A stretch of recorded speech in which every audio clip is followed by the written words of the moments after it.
నేడు ఆంధ్రప్రదేశ్ రాష్ట్రంలోని కృష్ణా జిల్లా గన్నవరం నియోజకవర్గంలో ఉన్నాం. గన్నవరం నియోజకవర్గానికి సంబంధించి బాపులపాడు మండల మాజీ ఎంపీపీ ప్రస్తుత తెలుగుదేశం పార్టీ నాయకులైనటువంటి తుమ్మల కోమలి ఉదయ్ గారితో వాళ్ళ ప్రత్యేక ముఖాముఖి. నమస్కారం అండి. నమస్తే అండి. బాగున్నారు? సార్. రాజకీయాల్లో బాగా 14 నుంచి 19 వరకు యాక్టివ్గా ఉన్నారు. తర్వాత ఇన్యాక్టివ్ అవ్వడానికి కారణం ఏంటి? మళ్ళీ ఇప్పుడు వచ్చి ఎన్నికలు వచ్చేసరికి యాక్టివ్ అయ్యారు. ఏం జరిగింది? ఈ 14 నుంచి 19 మధ్య మీరు యాక్టివ్గా ఉన్నారు, ఆ విషయాలు అందరికీ తెలుసు. ఈ 19 నుంచి 24 మధ్య ఏం జరిగింది? 14 నుంచి 19 మధ్య ఉన్నప్పుడు ప్రభుత్వంలో చంద్రబాబు నాయుడు గారి ప్రభుత్వం ఉన్నప్పుడు అన్ని పథకాలు అందరికీ అర్హులందరికీ అందని శుభ్రంగా చేసుకుంటూ వెళ్ళామండి. 19 నుంచి 24 వచ్చేసరికి అరాచకత ప్రభుత్వం వల్ల ప్రభుత్వం విధానాలతో అరాచకత్వంతో చాలా ఇబ్బందులు ఫేస్ చేసాం. దానివల్ల రోడ్డు మీదకి రావడానికి భయపడిపోయిన పరిస్థితిలో మేము ఇన్యాక్టివ్ అవ్వాల్సి వచ్చిందండి. ఇప్పుడు మళ్ళీ చంద్రబాబు నాయుడు గారు ముఖ్యమంత్రి అయితే తప్పించి ఈ రాష్ట్రాన్ని బాగు చేయడానికి అవకాశం లేదు కాబట్టి మేము మళ్ళీ యాక్టివ్గా వచ్చి మేము ఆ రోజున ఎవరికైతే మా ద్వారా ఉపయోగపడి గవర్నమెంట్ ద్వారా లబ్ధి చేకూర్చామో వాళ్ళందరినీ ఫేస్ టు ఫేస్ కలిసి మా ప్రభుత్వంలో జరిగిన లబ్ధిని వాళ్ళకి వివరించి చెప్పి మళ్ళీ వాళ్ళందరినీ యాక్టివ్ చేసి మళ్ళీ కొత్తగా ఏర్పడబోయే చంద్రబాబు నాయుడు గారి ఆధ్వర్యంలో ఉన్న ప్రభుత్వంలోకి మేము భాగస్వాములు అవుదామని చెప్పి ఇప్పుడు మళ్ళీ యాక్టివ్గా వచ్చామండి. వల్లభనేని వంశీ గారికి మీరు పనిచేశారు. మీరు కూడా క్రియాశీలక రాజకీయాల్లో రావడానికి ఆయనే కారణం అని చెప్తూ ఉంటారు. గతంలో కూడా చాలా సందర్భాల్లో చెప్పారు. 19 తర్వాత ఆయనతో సంబంధాలు ఎందుకు బెడిచికొట్టాయి? మీరు ఆ పార్టీలోకి ఎందుకు వెళ్ళలేదు? ఆయన బేసిక్గా 2007 నుంచి నాకు ఆయన పరిచయం అండి. బాగా క్లోజ్గా ఉండేవాడు. ఇద్దరం కూడా హైదరాబాద్లో ఉన్నప్పుడు కూడా క్లోజ్గా ఉండేవాడు. హైదరాబాద్ నుంచి కూడా నేను రావడానికి ఇష్టపడకపోతే కూడా నేను వ్యాపారం చేసుకుంటా, నా కోసం రావాలి, నువ్వు చేయాలి, ఇక్కడ పార్టిసిపేట్ చేయాలి, మన ప్రభుత్వం వస్తుంది, రేపు పొద్దున గెలుస్తాం, అందరం ప్రభుత్వంలో భాగస్వామ్యం అవుతాం అని చెప్తే సరే అని చెప్పి ఆయన మాట కోసం వచ్చారండి. మా కుటుంబ సభ్యుల నుంచి ఎటువంటి ఎంకరేజ్మెంట్ లేదు. వద్దన్నారు వాళ్ళు కూడా. మీరు ఏదో బిజినెస్ చేసుకున్నారు, ప్రశాంతంగా ఉన్నారు అక్కడ హైదరాబాద్ నగరంలో, ఈ రాజకీయాలు మనం ఎవరో లేము ఫ్యామిలీలో అని చెప్పి తెలుగుదేశం పార్టీ కాబట్టి వచ్చాం సార్. మెయిన్ గా మేము ఫస్ట్ నుంచి పార్టీ గారు ఒక కోణం అయితే మేము రావటానికి కారణం మేము తెలుగుదేశం తరఫున నుంచుంటాం, తెలుగుదేశం తరఫున మేము పోటీ చేస్తున్నాం కాబట్టి మేము రావటం జరిగిందండి. తెలుగుదేశం మాకు ఫస్ట్ నుంచి కూడా తెలుగుదేశం అంటే అభిమానం, చంద్రబాబు నాయుడు గారు అంటే మాకు గౌరవం అండి. ఆయన మీద అభిమానంతోనే వచ్చామండి. మీరు అప్పటి వరకు హౌస్ వైఫ్ అండి. మరి ఎందుకు వచ్చారు? అంటే రాజకీయాలు అంటే ఇంట్రెస్టా, లేకపోతే మీరు ఎంపీపీ పదవి ఇస్తారని ఆశపడి అప్పుడు 14లో వంశీ గారు తీసుకొస్తూ వచ్చారు? అసలు లేదండి, మాకు ఎంపీపీ పదవి వస్తుందని కూడా మేము ఎక్స్పెక్ట్ చేయలేదు. నేను ఫస్ట్ నుంచి కూడా హౌస్ వైఫ్ని. మాకు క్యాటరింగ్ మెస్ బిజినెస్ ఉండేది. ఎప్పుడైనా వెళ్తే అక్కడికి వెళ్ళేదాన్ని తప్ప నేను ఎప్పుడు బయటికి రావటం నాకు తెలియదు అసలు. ఎప్పుడైతే వంశీ గారి పిలుపుతో ఈయన ముందుకు వచ్చారో ఆయన వల్ల నేను కూడా రావటం జరిగిందండి. ఆయన్ని గెలిపియాలి, చంద్రబాబు గారిని గెలిపియాలి, వంశీ గారిని గెలిపియాలి, తెలుగుదేశం పార్టీ తరఫున మనం నిలబడాలి అన్న ఉద్దేశంతో రావటం జరిగింది. అలాగే మేము వచ్చాము, ఎంపీటీసీగా మేము గెలవటం జరిగింది. అయితే ఎంపీపీ రేస్లో ముందు ఉన్న వారందరూ ఓడిపోవటం కారణం ఒకటి, మేము ఎంపీపీ అవ్వటం జరిగింది. అప్పుడు మండలంలో తెలుగుదేశం కొంచెం వీకా? లేదండి. బాపులపాడు మండలం లేదండి, బాగానే ఉంది. అప్పుడు మీరు వచ్చినప్పుడు బాగానే ఉంది. ఎందుకు ఎంపీపీ చేయించుకెళ్ళిపోయారు సార్? కొన్ని కుట్రల్లో దానివల్ల కొంత తెలుగుదేశం పార్టీ కొంత నష్టపోయిన మాట వాస్తవం అండి. కొంచెం గ్రౌండ్లో కూడా కొన్ని చిన్న చిన్న గ్రూపులు ఉండటం, అవన్నీ పరిష్కారం చేయలేకపోవటం. వంశీ గారు వచ్చినప్పుడు ఆయన ఇక్కడ కొత్తగా వచ్చి పోటీ చేయడం 14లో, వాటితో కొంత టైం తక్కువ ఉండటం మాకు అది అవరోధంగా మారింది. దానివల్ల కొద్దిగా మాకు వాళ్ళకి సగం వచ్చి తర్వాత ప్రభుత్వం అనుకూలంగా ఉంది కదా, మనం కూడా వెళ్తే ప్రభుత్వంలో భాగస్వామ్యం అవుతాం, కానీ వాళ్ళు ఒక 4-5 మాకు మద్దతు చెప్తామంటే ఆ లాస్ట్ మినిట్కి ఒక 3 మాకు సంపూర్ణ మద్దతు ఇచ్చారు. దాంతో మేము ఎంపీపీ అవ్వడానికి ఆస్కారం కుదిరిందండి. తర్వాత ఎంపీపీ అయినా కూడా సార్ మేము వంశీ గారు చెప్పినట్టే నడుచుకున్నాం. అంటే పార్టీకి అనుకరించి మేము అన్ని విధాలా కూడా ప్రతి గ్రామంలో కూడా న్యాయం చేసామండి. ఎక్కడైతే మనకి సపోర్ట్గా ఉన్నారు అని మనకు అనిపించిందో వాళ్ళందరికీ కూడా మనం న్యాయమే చేసాం. వంశీ గారు చెప్పినట్టే నడుచుకున్నాం అండి. కానీ ఆయన ఎప్పుడైతే పార్టీ మారదాం అనుకున్నారో ఆ నిమిషం మమ్మల్ని టార్గెట్ చేశారు సార్. 14 నుంచి 19 వరకు యాక్టివ్గా ఉన్నారు కదా, దాని తర్వాత ఆయనతో పాటు మీరు పార్టీ మారి వెళ్ళకపోవడానికి కారణం ఏంటి? మేము ఫస్ట్ నుంచి పార్టీకి స్టాండ్ అయి ఉన్నాం సార్. మాకు పార్టీ అంటే అభిమానం, అది ఫస్ట్ పాయింట్ అండి. అసలు మేము పార్టీ మారాలి అనే ఆలోచన కూడా మాకు ఏ రోజు లేదండి. ఆయన ఎన్నో కారణాల వల్ల ఆయన పార్టీ మారుండొచ్చు వంశీ గారు. కానీ మా మీద ఆ ప్రెషర్ పెట్టడం అనేది కరెక్ట్ కాదని నేను అనుకుంటున్నాను. చాలా ప్రెషర్ పెట్టారు సార్. మేము ఈ నాకు తెలిసి 19 నుంచి మేము ఇప్పుడు జస్ట్ వరకు అడిగారా? కూడా, పార్టీ మారమని అడిగారా? ప్రెజర్ అంటున్నారు, ఏం ప్రెజర్? అంటే నాతో పాటు పనిచేసిన ఎంపీపీలు కానీ జడ్పీటీసీలు కానీ మా నియోజకవర్గంలో అందరూ కూడా ఆయనతో పాటు వెళ్ళారండి. వెళ్ళిపోయారు, నేను తప్ప. మీరు తప్ప. నాకు ఇష్టం లేదు సార్. అది మెయిన్ కారణం. దానివల్ల మా చెరువు కొట్టియటం కానీ, నా హస్బెండ్ మీద కేసులు పెట్టడం కానీ, ఇలాంటివి చాలా జరిగినాయండి. దానివల్ల నేను అసలు వెళ్ళలేకపోయాను. 14 నుంచి 19 వరకు చాలా డెవలప్మెంట్ చేసాం. చాలా చేసాం సార్. ఏమైనా గుర్తున్నాయండి మీకు చేసిన వాటిలో? చాలా సీసీ రోడ్లు వేసామండి. అంగన్వాడీ బిల్డింగ్స్కి కాంపౌండ్ వాళ్ళు కట్టించాము. మండలం తరఫు నుంచి కూడా అన్ని గ్రామాలకి న్యాయంగా ఫండ్స్ డిస్ట్రిబ్యూట్ చేసామండి. ఈ పార్టీ ఆ పార్టీ అని లేకుండా ఏ గ్రామానికి ఏది కావాలి అంటే ఆ గ్రామానికి అవి పెట్టడం జరిగింది మండలం తరఫు నుంచి కూడా. కానీ జన్మభూమి కమిటీల్లో ఎంపీపీ పాత్ర కూడా ఉంటుంది కదా, అప్పుడు మీరు ఏమైనా తెలుగుదేశం వాళ్ళకే ఇవ్వాలి, ఎవరైతే అర్హులు అని అనుకుంటే ప్రతి ఒక్కరికి, వాళ్ళు ఏ పార్టీ అని కూడా నేను ఎప్పుడు చూడలేదండి. ప్రతి ఒక్కరికి కూడా మేము న్యాయమే చేసాము. అది కూడా ఆయన వంశీ గారి ఆధ్వర్యంలో ఆయన చెప్పినట్టే మేము ప్రతిదీ కూడా నడుచుకున్నామండి. గ్రామాల్లో కూడా మనుషుల మధ్యలో గొడవలు అలాంటివి కూడా ఏం రాకుండా మేము జాగ్రత్తగానే ప్లాన్ చేసుకుంటూ వెళ్ళాం. అందరికీ న్యాయమే చేసాం సార్. అందరికీ న్యాయమే చేశారు. కానీ మరి వంశీ గారు వెనకే నడిచారు అంటున్నారు కదా, ఆయన పార్టీ మారమన్నప్పుడు ఎందుకు మారలేదు మీరు? అదే సార్, మాకు పార్టీ మీద అభిమానం. తెలుగుదేశం పార్టీ అంటే అభిమానం అండి. ఎన్టీఆర్ గారు అంటే అభిమానం. అలా అని పోనీ వంశీ గారి మీద ఏమన్నా అలా ఏం లేదు కోపం లేదా ఆయన పార్టీ మారాడని?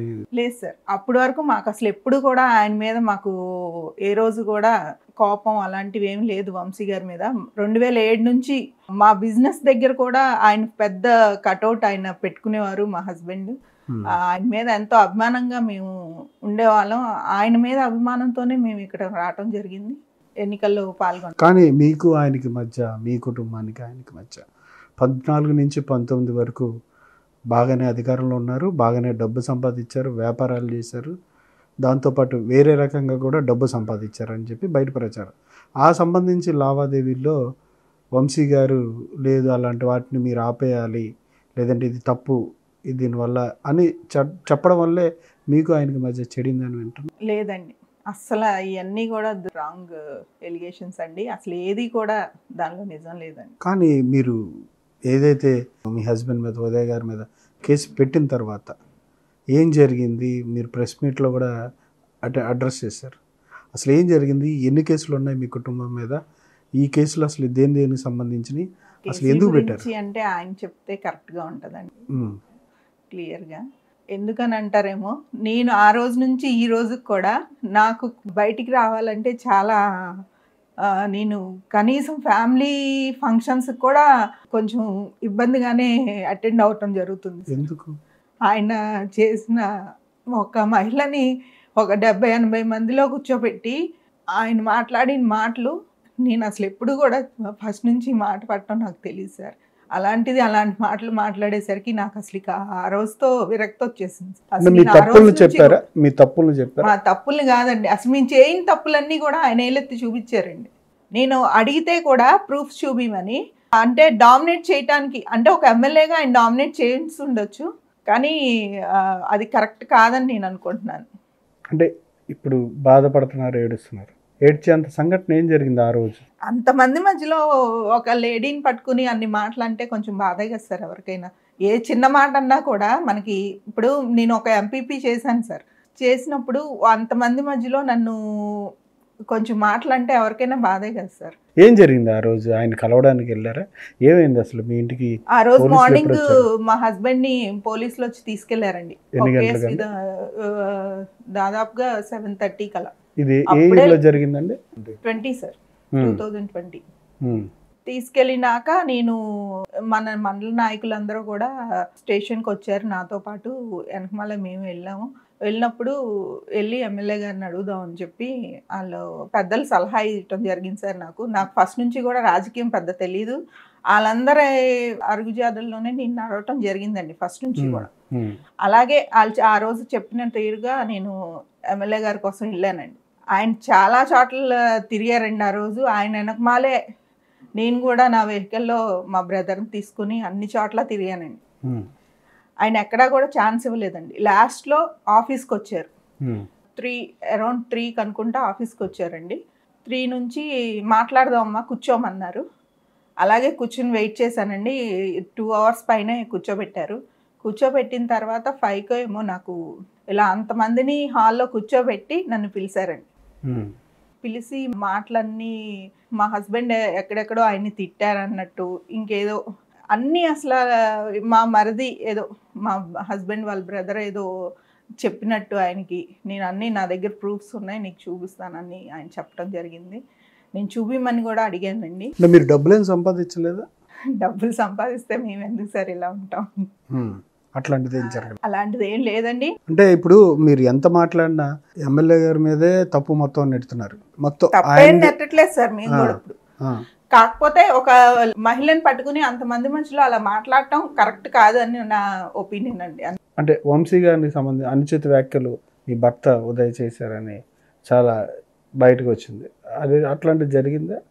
జరిగి ఉండొచ్చండి. అది మనం ఆయన అడిగితే మీకు వివరంగా చెప్తారు. మిమ్మల్ని హైదరాబాద్ తీసుకొచ్చి ఇక్కడ ఒక ఎంపీపీగా, మండలానికి ఒక ఎంపీపీగా మిమ్మల్ని నుంచోబెట్టి గెలిపించుకొని మీరు లాయల్గా ఉండాలని ఎక్స్పెక్ట్ చేస్తారు కదా, ఆయన కూడా మరి మీరు లాయల్గా ఉన్నారా లేరా ఆయనకి, వంశీ గారికి? ఆయన తెలుగుదేశం పార్టీలో ఉన్నంత వరకు మేము ఆయనకి అన్ని విధాలా కూడా ఆయన వెనకమాలే నడిచామండి.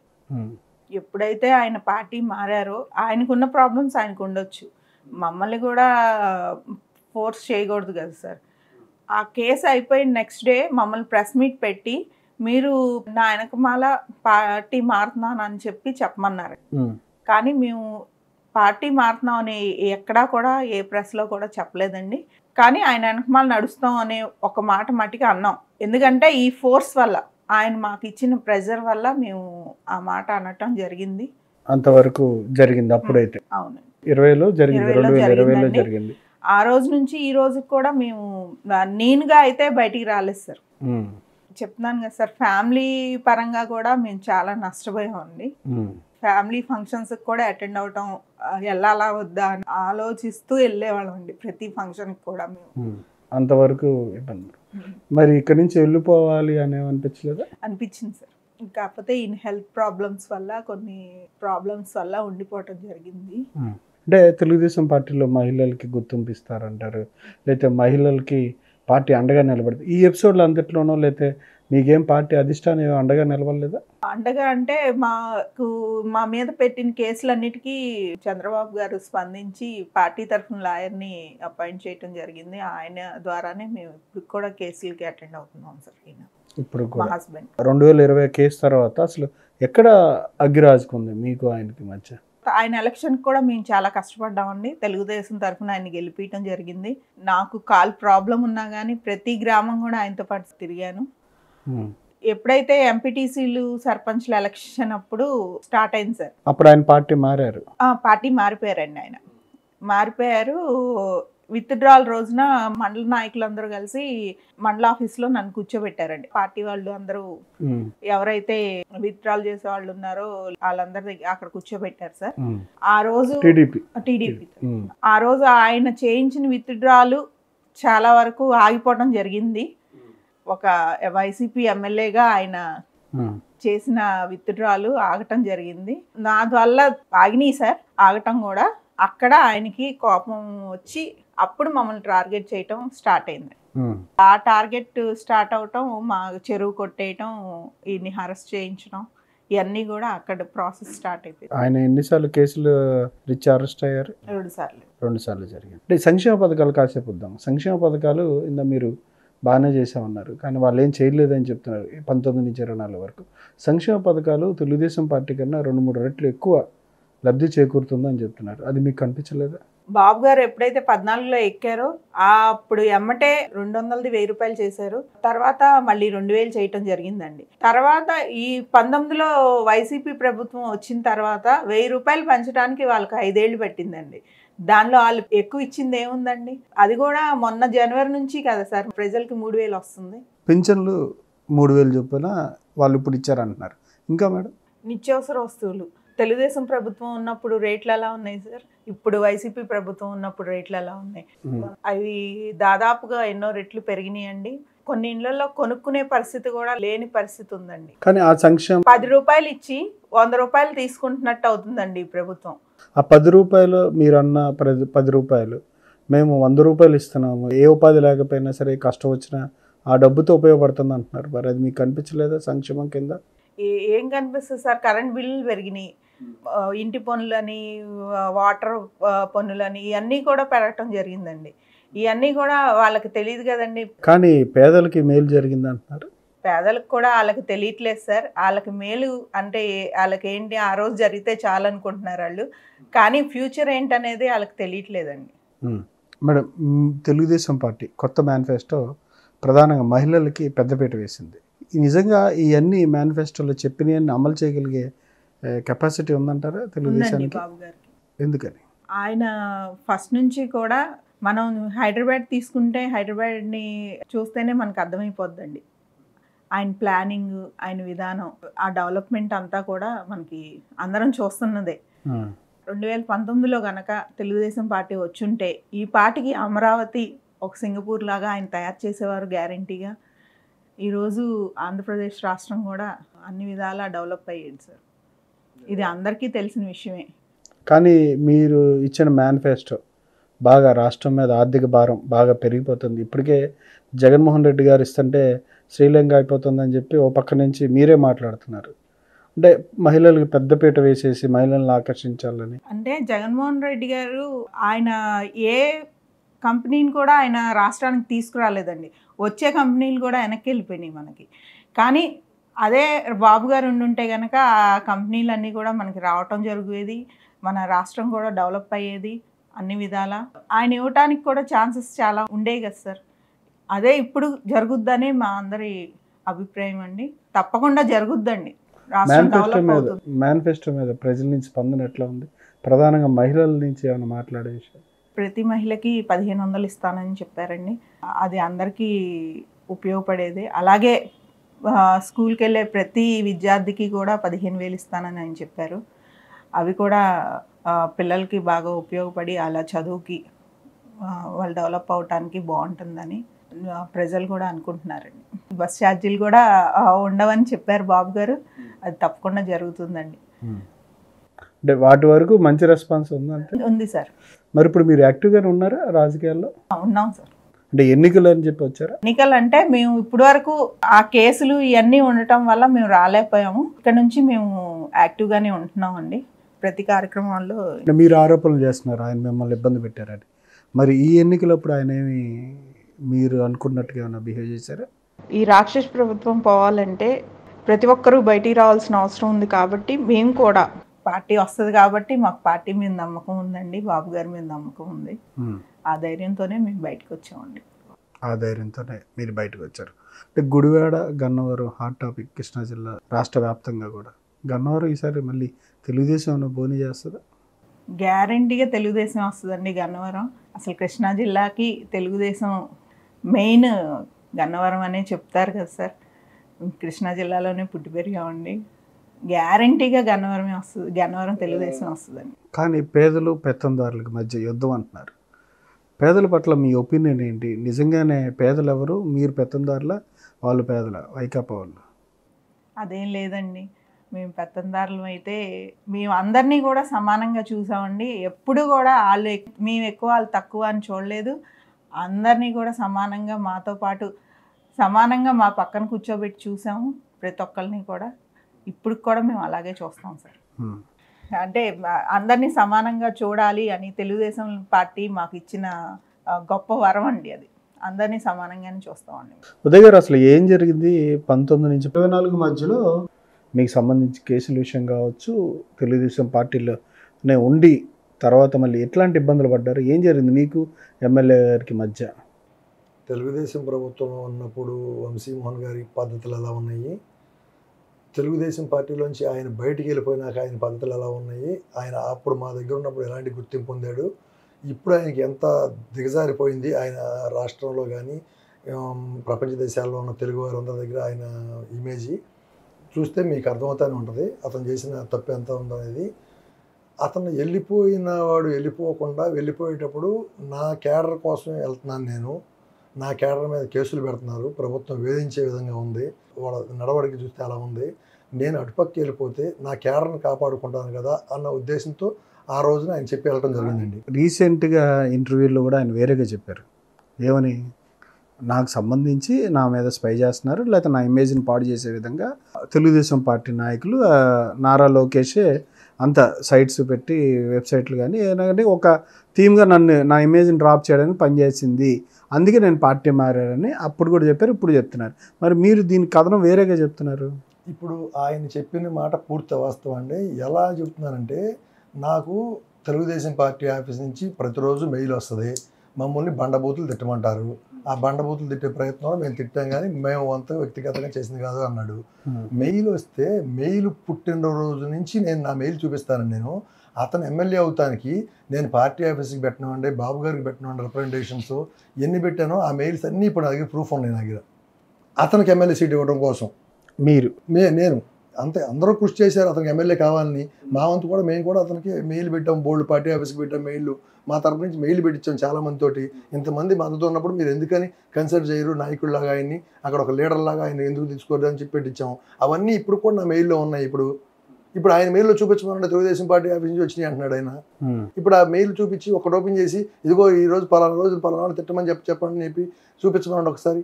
మా సిద్ధాంతం, మా పార్టీ సిద్ధాంతం ఎప్పుడూ కూడా. నారా లోకేష్ గారు అట్లాంటి కార్యక్రమం ఏం చేయలేదా? ఆర్టికల్స్ చేయలేదు, చేయకూడదండి ఎప్పుడు కూడా. మా పార్టీ సిద్ధాంతం అది కాదు అసలు. ఎప్పుడు కూడా ఖచ్చితంగా కూడా ప్రజలకు మంచి చేద్దామనే ఉద్దేశంతో ఉంటాం కానీ ఏనాడు కూడా మీరు అతను తిట్టండి, ప్రెస్ మీట్ పెట్టి అతన్ని ఎండగట్టండి అనే మాటలు ఎప్పుడు కూడా మా నాయకుల దగ్గర నుంచి, మా పార్టీ కార్యాలయం దగ్గర నుంచి ఎప్పుడు రాదండి. కానీ మీరు 14 నుంచి 19 వరకు ఎంపీపీ పదవి మీ కుటుంబం చేశారు. చేసిన తర్వాత మీరు మళ్ళీ పార్టీ ఆయనతో పాటు నడవల కదా. కానీ మీకు హైదరాబాద్లో ఉన్న మిమ్మల్ని ఇక్కడ తీసుకొచ్చి మీకు ఎంపీపీ పదవి చేసి అన్నీ ఇచ్చిన వ్యక్తికి మీరు లాయల్గా ఉండాల్సింది పోయి లాయల్గా ఎందుకు వ్యవహరించలేదు? కొంచెం మీ మాట తీరు కొంచెం దురుసుగా వ్యవహరించడం వల్లే మీకు ఆయనకి గ్యాప్ ఎక్కువ వచ్చింది అని అంటారు. మరి దీనికి మీరే ఉంటారు? లేదండి, ఆయన ఎవరో చెప్పుడు మాటలేని నా మీద వ్యక్తిగతంగా టార్గెట్ చేశాడు. ఆ టార్గెట్ చేయడం వల్ల అసలు వాస్తవాలు బయటికి రాకుండా నేను చెప్పడానికి కూడా అవకాశం లేని టైంలో ఆయన టార్గెట్ విపరీతంగా 100% టార్గెట్ పెట్టినప్పుడు ఇంకా ఛాన్స్ లేదు మనకు చెప్పడానికి. అప్పుడు ఇంకా ఛాన్స్ ఇవ్వలేదు కదా చెప్పడానికి. చెప్తే ఏం జరిగింది అని పిలిచి అడిగితే మనం చెప్పడానికి అవకాశం ఉండేది. చెప్పుకోకుండా ఈ పోలీసుని పంపించి టార్గెట్ చేసి అస్తవ్యస్తం చేశాడు. మీరు ఇందాక ఒక మాట అన్నారు, మీరు ఆయన తీసుకొచ్చాడు ఎంపీపీ ఇచ్చాడని. ఆయన ఎంపీపీ ఇవ్వడం ఏంటంటే నాకు మా కార్యకర్తలు ఇచ్చారు, మా పార్టీ ఇచ్చింది, మా పార్టీ అండదండలతో నేను గెలిచాను. మరి ఆయనే కనుక నాకు ఇస్తే 24 ఎంపీటీసీలు గెలిపించారు కానీ ఆయన 12 ఎంపీటీసీలు ఎందుకు గెలిచారండి? ఇప్పుడు ఆయన ఇస్తే ఆయనకి 2 సార్లు మరి టికెట్ ఇచ్చింది ఎవరు? ఆయన నాకు ఇస్తే ఆయనకి 2 సార్లు టికెట్ ఇచ్చింది ఎవరండి? అది పార్టీ ఇచ్చింది, చంద్రబాబు గారు ఇచ్చారు. కానీ మీరు ఆయన ఇద్దరికి సంబంధించి మీరు ఆయన హయాంలో ఆయన ఉన్నప్పుడు, ఆయనతో పాటు నడిచినప్పుడు, లేకపోతే ఆయనతో పాటు పనిచేసినప్పుడు మీ ఆర్జన డబ్బు సంపాదన బాగా జరిగిందని వ్యాపారాలు కానీ లేదంటే కాంట్రాక్టులు కానీ అన్ని విషయాల్లో తుమ్మల ఉదయ్ పేరే ఎక్కువ వినిపించేది అంటారు.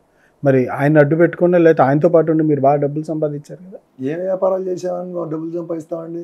నాకు అక్కడ నెలకు ఒక 3-4 లక్షల రూపాయలు వచ్చే క్యాటరింగ్ బిజినెస్లో తెలుసుకుని నేను ఇక్కడికి వచ్చాను, ఆయన రమ్మన్నాడని చెప్పి బలవంతంగా వచ్చాను, పిలిచారు.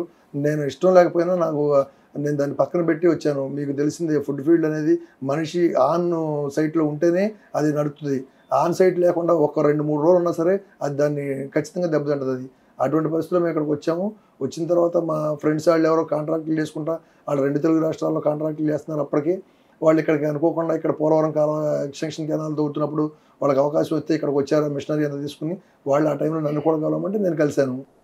దానిలో కలిసాము, చేసాం. అంతేగానండి మేమేది సెంటీమీటర్ మట్టలేదు, మట్టి బయటికి తీసుకెళ్ళాలండి. మేము ఆయన తీసుకెళ్ళాడు. మీ ఊర్లో చెరువు సంబంధించి ఆక్రమణలు అవన్నీ మరి చెరువు ఆక్రమణ అనేది లేదండి. ఆయన చెరువు తవ్వేమని కేసు పెట్టాడు మా మీద. చెరువు తవ్వించింది ఆయనే, ఆయన మనుషులతో తవ్వించాడు. అక్రమ కేసు బురాయించి పొద్దున్నే 7ంటికి పోలీసులను పంపించి నన్ను కనీసం లుంగి కూడా మార్చుకోవడానికి అవకాశం ఇవ్వకుండా అంత టైట్ చేసి తీసుకెళ్ళిపోయే పరిస్థితులు నన్ను తీసుకెళ్ళి లోపల వేయించాడు. తర్వాత నా కాళ్ళ దగ్గరికి ఎందుకు రారు, నేను పార్టీ మారిన అన్నప్పుడు నాతో పాటు పార్టీ ఎందుకు మారరు, నేను ఎంపీబీ చేశా అని చెప్పి అక్కడ ఏదో చెప్పాను. కానీ మీరు దాని తర్వాత ఆ ఎపిసోడ్ ఇందా మేడం గారు కూడా చెప్పారు, ఆ ఎపిసోడ్ తర్వాత మీరు వంశీ వెనకాల నడుస్తామని చెప్పి స్టేట్మెంట్ ఇచ్చారు కదా. ఇచ్చిన మాట వాస్తవం అండి. ఆ రోజు మమ్మల్ని పార్టీ ఆఫీస్కి పిలిచి, అతను పార్టీ ఆఫీస్కి పిలిచి, రేపు పొద్దున్న ప్రెస్ మీట్ పెట్టండి, నా వెనక నడుస్తా అని చెప్పండి, చంద్రబాబు గారిని తిట్టండి, లోకేష్ గారిని తిట్టండి అని మొత్తం అంతా బ్రీఫ్ చేసి పంపించారు. సరే మేము తలకాయించుకొని వచ్చాం. అక్కడ మనం అతను కబందస్తాల్లో బోన్లో ఉన్నాం మనం. సరే యువతలకు వచ్చాం. వచ్చిన తర్వాత చూస్తే ఏంటి అసలు మనం చేస్తుంది పూర్తి తప్పు అది అని అనిపించింది మాకే. ఆ ప్రయత్నంలో ఖచ్చితంగా మనం ఆయన వెనకమాల నడుపుతా అని చెప్తాం, కానీ చంద్రబాబు గారిని తిట్టడం కానీ లోకేష్ గారిని తిడతా అంటాం కానీ మేము ఎప్పుడు చేతాన్ని మాత్రం అనుకోలేదండి. మేము అసలు ఆ రోజు కూడా చంద్రబాబు గారిని ఒక మాట లేదు, లోకేష్ గారిని కూడా ఒక మాట లేదు మేము.